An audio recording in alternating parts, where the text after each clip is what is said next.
ঈশ্বর কখন আমাদের পাশে থাকেন? আদৌ কি তিনি আমাদের রক্ষা করতে আসেন?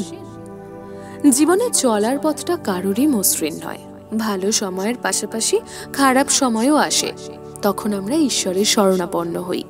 কিন্তু ঈশ্বর কি ডাকে সাড়া দেন? একটি শিশুর পৃথিবীতে জন্মের আগের কাহিনী। জন্মের ঠিক আগে সে ঈশ্বরের কাছে প্রার্থনা করছিল যাতে তাকে কোনোভাবেই পৃথিবীতে না পাঠানো হয়। শিশুটি অনুরোধ করে, দয়া করে আমাকে মরতে পাঠাবেন না, মরতে খুব কষ্ট, আমি মরতে যেতে চাই না, আপনার আশ্রয় ছেড়ে কোথাও যাব না। ঈশ্বর শিশুটিকে আশ্বস্ত করে বলল, ভয় নেই, আমি তো সব সময় তোমার পাশেই আছি, জন্মের পরেও আমি সব সময় তোমার সঙ্গে থাকবো। শিশুটি বলল, না, মরতে ভগবান অদৃশ্য হয়ে যায়, ওখানে খুঁজলেও তোমার দেখা পাওয়া যায় না। ঈশ্বর তাকে আরো বলল, তুমি চিন্তা করো না, আমি সব সময় তোমার সঙ্গেই থাকবো, তুমি ভরসা রাখো। এই শুনে শিশুটি বলল, না, আমার তোমাকে বিশ্বাস হচ্ছে না, তুমি আমাকে এমন কিছু প্রমাণ দাও যাতে আমি বুঝবো যে হ্যাঁ, তুমি সত্যি আমার সঙ্গে থাকবে। ঈশ্বর তার কথা শুনে বলল, বেশ, যখনই তুমি কোনো সমস্যায় পড়বে চোখ বন্ধ করবে, চোখ বন্ধ করলেই তুমি দুজোড়া চরণ দেখতে পাবে, একটা আমার পা, অন্যটা তোমার। এই শুনে শিশুটা খানিকটা স্বস্তি পেল। এরপর যথাসময়ে শিশুটির জন্ম হলো। শিশুটা আস্তে আস্তে বড় হতে লাগলো। ঈশ্বরের বলা সব কটা কথা তার মনে ছিল। সে যখনই খুব খুশি থাকতো চোখ বন্ধ করে ঈশ্বরকে স্মরণ করত, আর তখনই দুজোড়া চরণ তার চোখের সামনে ভেসে উঠত। শিশুটি এই দেখে সন্তুষ্ট হতো। সে জানতো ঈশ্বর তার সঙ্গেই আছে। ছোটবেলায় একবার শিশুটি সাইকেল থেকে পড়ে যায়, ব্যথায় যন্ত্রণায় কাতরাতে থাকে।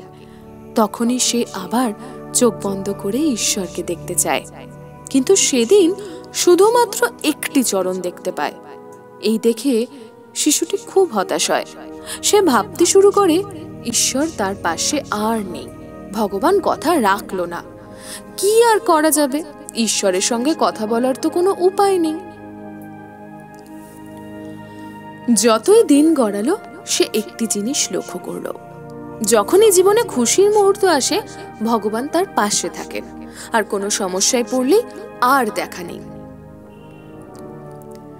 কোথাও সাফল্য পেলেও সে চোখ বন্ধ করলে দুটি চরণ দেখতে পায়। এদিকে কঠিন সময় চোখ বুঝলে শুধু একটি চরণ দেখা যায়।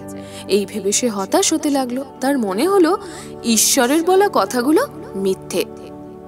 একদিন তার পরলোকের সময় হয়ে এলো। মৃত্যুশয্যায় হাসপাতালের বেডে শুয়ে সে আবার চোখ বন্ধ করে দেখতে চাইল, ঈশ্বর কি এবারও তার পাশে থাকবেন না? চোখ বন্ধ করতেই আবারও সে একটি মাত্র চরণ দেখতে পেল। দেখতে দেখতেই তার মৃত্যুও ঘনিয়ে এলো। সে ইহলোক ছেড়ে পরলোকে পাড়ি দিল।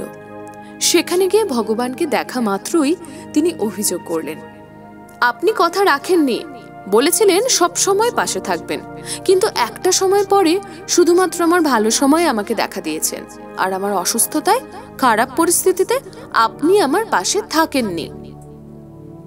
ঈশ্বর সবটা শুনে হেসে বললেন, ওরে, যখন তুই কষ্ট পেতিস তোকে আমি আমার বুকে জড়িয়ে নিতাম, তোকে কোলে তুলে নিতাম, তখন তুই চোখ বন্ধ করলে যেই চরণটা দেখতে পেতি ওটা আমার, আর তোর বিপদ কেটে গেলে তোকে কোল থেকে নামিয়ে একা চলতে দিতাম, আর তখনও আমি তোর পাশেই ছিলাম, আর তাই তো তখন দুটো চরণ দেখতে পেতি।